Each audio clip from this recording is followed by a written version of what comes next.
Ok, aujourd'hui j'ai reçu un assez gros colis et tout ce qui est à l'intérieur de ce colis va me permettre de transformer mon appartement basique, comme dirait le San, en un appartement connecté dernière génération. Non mais parce que là actuellement, si je veux allumer une lumière, il faut que je marche, il faut que j'appuie sur l'interrupteur. Chiant. Yo YouTube, comment ça va aujourd'hui? Ici Kelbel et tu l'auras compris, dans cette vidéo nous allons transformer mon appartement en appartement connecté digne de l'ère actuelle 2022. Je n'ai encore rien déballé, donc c'est parti, attendons plus que la vidéo commence.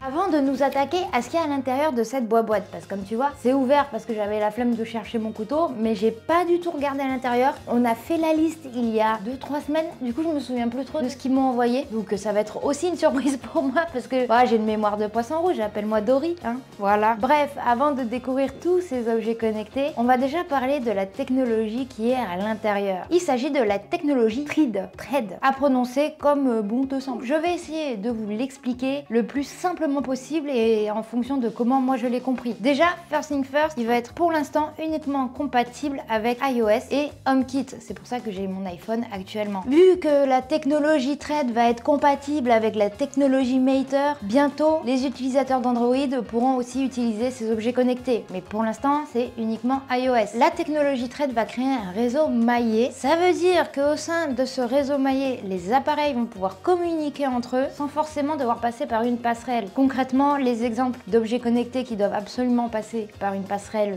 constructeur, par exemple, il y a la maison Ikea que j'ai déjà testée, ou les ampoules connectées Philips doivent toutes se connecter à un hub. Là, c'est pas le cas, il n'y a pas besoin d'une passerelle. Tous ces objets qui vont être dans ce maillage vont passer par un routeur de bordure. C'est aussi un terme que je viens d'apprendre en préparant cette vidéo. C'est tout simplement, dans le cas d'Apple, un HomePod mini, un HomePod ou la nouvelle Apple TV. C'est pas vraiment une vraie passerelle, vois-tu. Avec le protocole Thread, du coup, si un appareil tombe en panne, les paquets de données vont être envoyés à l'objet suivant au sein du réseau. En fait, on va essayer de faire simple. Moi, je trouve ça hyper compliqué parce que je suis pas une experte de la tech. En gros, à chaque ajout d'accessoires sur le réseau Thread, notre réseau va devenir de plus en plus robuste. Et de ce que j'ai compris, le réseau maillé va donc passer à travers le circuit électrique de chez toi. Moi, c'est ce que j'ai compris. Ça passe par les prises électriques. Pour ceux qui s'y connaissent, n'hésitez pas à me corriger en bas dans les commentaires. Ah, ça fait toujours du bien d'avoir des avis d'experts. Maintenant qu'on a passé la partie théorique, passons à la partie un peu fun. On va découvrir les objets. Oui. Ouh, ici on a un petit récapitulatif de ce qu'il m'a envoyé. Je ne me spoile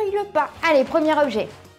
Evroom, ça va être un moniteur de qualité d'air intérieur. D'après ce que je vois dans l'image, il va avoir un score, hein, comme à l'hôtel. La température extérieure, et ça doit être l'humidité, 39%, je ne sais pas. Au dos, on va pouvoir voir qu'il va y avoir des règles. Il y a une batterie rechargeable intégrée. Tu vas pouvoir consulter tes données antérieures par jour, mois et année, voir un peu l'évolution. Il va y avoir un écran e-ink. Bref, comme une liseuse. Donc c'est censé être assez confortable à regarder. Ça, à mon avis, ça va être assez facile à connecter. Mais bon, d'abord on déballe tout et après, hop. Puis on a une image du Schmilblick, hein, du produit. Ah, c'est beaucoup plus petit que ce que je pensais, mais c'est très mignon et ça tient dans une main. Ici, le câble secteur et le manuel d'utilisation. On va essayer de voir s'il a un peu de batterie. Non, il en a pas. On va le configurer vite fait. Il suffit de le brancher au dos. Là, on voit qu'il s'allume. Voilà, qu'est-ce qu'il fait chaud chez moi. Il fait actuellement 26,3 degrés. Il y a 69% d'humidité. On est au top. Il coûte quand même 99,95 €. T'es sûr que c'est le seul truc? Single pack, tu peux en acheter deux. Ouais, single pack, c'est 99,95 €. C'est peut-être parce que c'est la version Thread, je sais pas. Deuxième objet pour la maison connectée. Pouf!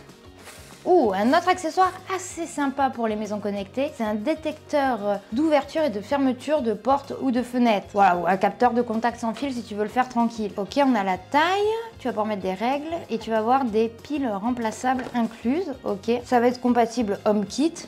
Tu vas pouvoir consulter les statistiques pour faire les bons choix. En gros, ça sert à quoi? Un détecteur d'ouverture et de fermeture de porte. Imaginons, tu le mets à ta fenêtre, si quelqu'un ouvre, tu as une alerte sur ton téléphone, c'est un voleur. Moi, ce que je vais faire, c'est un truc un peu moins... Moi, je pense que je vais le mettre à la porte de mes WC et dès que ça s'ouvre, la lumière va s'allumer et dès que ça ferme, elle va s'éteindre. Je vais tenter de faire un délire comme ça. On verra ce que j'ai fait. Lui, ce pack coûte 35 €. Toujours une jolie présentation, franchement, ça, bien wesh. On a toujours le petit QR code pour le connecter au HomeKit. Ça a me faire un travail de fou de tout installer. Super! Un petit stickers pour pouvoir coller. La pile, elle est pas du tout standard. C'est une pile moitié double A que tu vas mettre là-dedans. Pouf, pouf. Ici, on a divers et variés supports pour coller le deuxième capteur. Donc c'est en fonction de ce que tu préfères, peut-être, je ne sais pas. Suivant. Hop, on a une prise connectée, ça va. Ça va être une prise intelligente avec compteur de consommation. Ça, je trouve ça super intéressant. Actuellement, le prix de l'énergie, il est indécent, les frérots. Donc, moi qui utilise beaucoup d'appareils électroniques, c'est assez cool de pouvoir voir en temps réel ta consommation d'énergie. Tu vas pouvoir avoir accès à des statistiques, comme tu peux le voir. Tu vas même avoir une projection, genre de ce que tu vas payer sur l'année. C'est assez sympa. Mais nous, on est là pour les économies. Ah, le packaging, toujours aussi beau, toujours aussi beau. La prise, elle est là. Elle a toujours son petit QR code pour être jumelée. Cette prise connectée coûte 40 €. Il en reste beaucoup ou pas? Ok, celui-là est très lourd. 5e objet. Une multiprise connectée, parfait. Et lui, il a gagné le Red Dot Award 2019. Ça a l'air d'être une très grande prise électrique, hein, avec un câble de 190 cm. Utilisez des programmes intégrés fiables et automatisés pour allumer et éteindre vos appareils. Analysez votre consommation électrique sur la durée. C'est un cadre solide en aluminium, prise orientée à 90 degrés et interrupteur intégré avec témoin lumineux. Nanani, nanana. C'est un peu dommage qu'il n'y ait que 3 ports, mais bon, hein, on va pas râler. C'est ça qui faisait tout le poids du truc. Je n'arrive pas à l'enlever. Ok, c'est massif. Encore une magnifique image. Elle est quali la multiprise, franchement. Elle est relativement massive en effet. Là, tu vas pouvoir voir qu'il y a des petits indicateurs lumineux pour te dire quand est-ce que c'est par exemple la prise du bas est allumée. Ok, franchement, elle est top. La multiprise coûte quand même aussi 100 €. Enfin, 99,95 € sur le site de Eve. Est-ce qu'il reste des trucs dans la boîte? Ok les frérots, on arrive au dernier objet. Le Eve Weather, à ne pas confondre avec le Eve Room qui monitorait la qualité de l'air intérieur. Celui-là, c'est plus une station météo connectée. C'est même totalement une station météo connectée. Il est certifié IPX3. Il va y avoir une petite pile CR 2450. Ok. Ça, c'est un truc que tu vas installer dehors pour examiner l'évolution de la température. Pareil, le taux d'humidité. On est au même problème. Hein. S'il fait humide ici, c'est qu'il fait humide dehors. Hein. Pour consulter les tendances météorologiques, connexion directe, etc. Donc, je dirais qu'il fait la même taille que l'autre. Il est plus lourd que celui qui s'occupe de monitorer l'air intérieur. Ça, c'est l'air intérieur. Ça, c'est l'extérieur.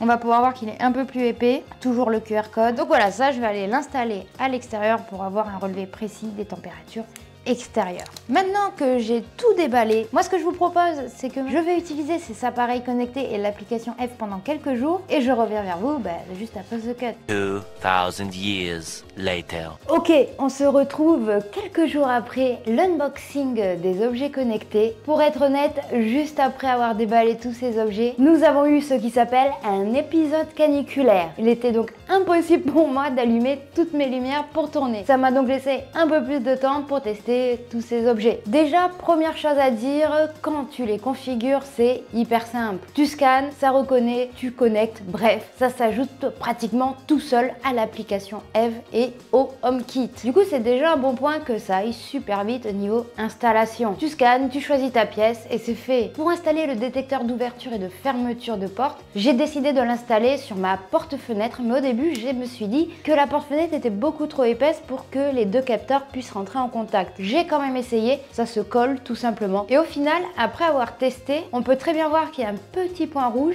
et donc les capteurs comprennent quand c'est ouvert et quand c'est fermé. Donc ça marche très bien, même sur une porte-fenêtre qui est un peu épaisse. Pour la multiprise, là je l'ai branché sous ma télé. J'y ai donc branché mon téléviseur, j'y ai branché la Freebox Player et j'y ai branché ma Switch. Ce qui est bien, c'est que tu vas pouvoir identifier chaque prise par un nom sur l'application. Moi, tu vois, j'ai jeux vidéo, routeur, télé, tout en sachant que j'ai inversé la prise du routeur et de la télé, mais ça, c'est parce que j'ai eu la flemme de changer. Du coup, tu peux manuellement choisir d'éteindre et d'allumer n'importe quelle prise de la multiprise à distance. En plus de ça, tu peux éteindre toutes les prises et voir la consommation de chacune des prises individuellement. C'est vraiment assez instructif. J'avoue que je vais pas regarder tous les jours parce que sinon, c'est un peu anxiogène quand tu vois des sous partir comme ça. Mais sinon, l'application est très bien faite. Donc ça, bon point. D'un point de vue des moniteurs de qualité et de température d'air, que ce soit intérieur et extérieur, ça marche aussi super bien. Pour le thermostat qui est à l'intérieur, j'ai déjà un thermostat fixe qui est installé dans mon appartement, du coup je peux comparer les deux températures, c'est grosso modo la même chose. Je dis grosso modo parce que vous allez vite comprendre, j'ai acheté une clim, du coup c'est pas tout à fait la même température partout dans l'appartement, c'est pour ça que je dis grosso modo. Pour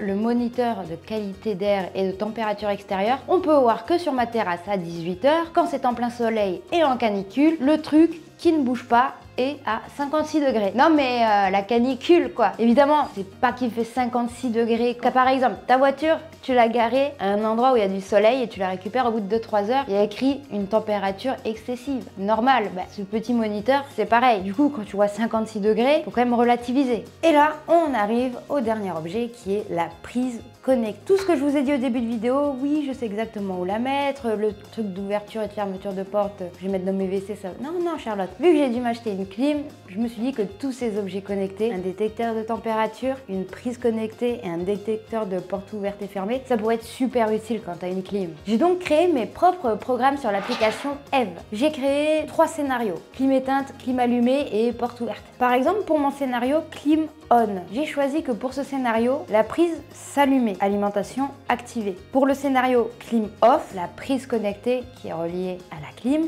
doit s'éteindre. Et pour porte ouverte, l'alimentation aussi de la prise électrique doit s'éteindre. Une fois que j'ai fait mes petits scénarios, je suis allée dans le menu de ma prise électrique et j'ai ajouté des automatisations. J'ai donc ajouté des règles. Par exemple, quand la température est inférieure ou égale à 27 degrés, quand le thermostat connecté était à 27, ça veut dire qu'il faisait à peu près 26-25 sur l'autre thermostat. Donc je lui ai dit, là tu joues le scénario clim off. Et inversement, si la température est supérieure ou égale à 28, tu me joues le scénario clim on. Et tu peux très bien le voir dans les analytiques, il y a une courbe qui fait comme ça. Ça veut dire que le thermostat a dit à la prise, attention, il fait 28 degrés. Pouf, la clim s'est allumée, ça refroidit la pièce. Après, le thermostat a dit, c'est bon, stop, on est à 27. Ça s'est arrêté. La chaleur est remontée parce que, évidemment, canicule. Bref, t'as compris le principe. Je sais pas si cette règle est la plus optimale niveau consommation d'énergie pour la clim.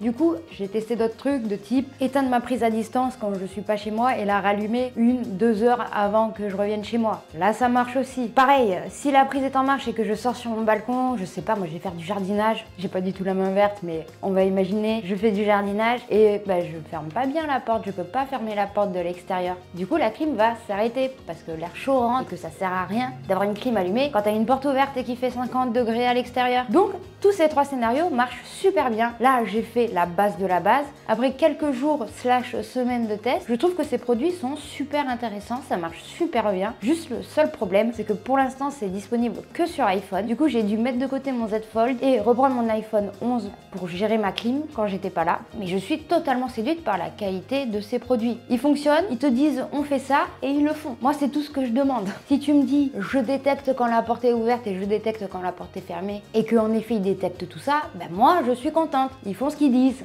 Merci énormément à Eve de m'avoir envoyé tous ces petits produits à tester. N'hésite pas à me dire en bas dans les commentaires quel est selon toi l'objet ultime en domotique. Malheureusement, la vidéo touche déjà à sa fin. Il est donc temps pour moi de vous dire à ciao, bonsoir et à très bientôt pour de nouvelles vidéos. Surtout, n'hésite pas à t'abonner à ma chaîne YouTube.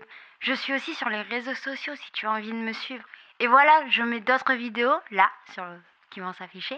Comme ça, tu peux voir d'autres vidéos. C'est cool. Voilà.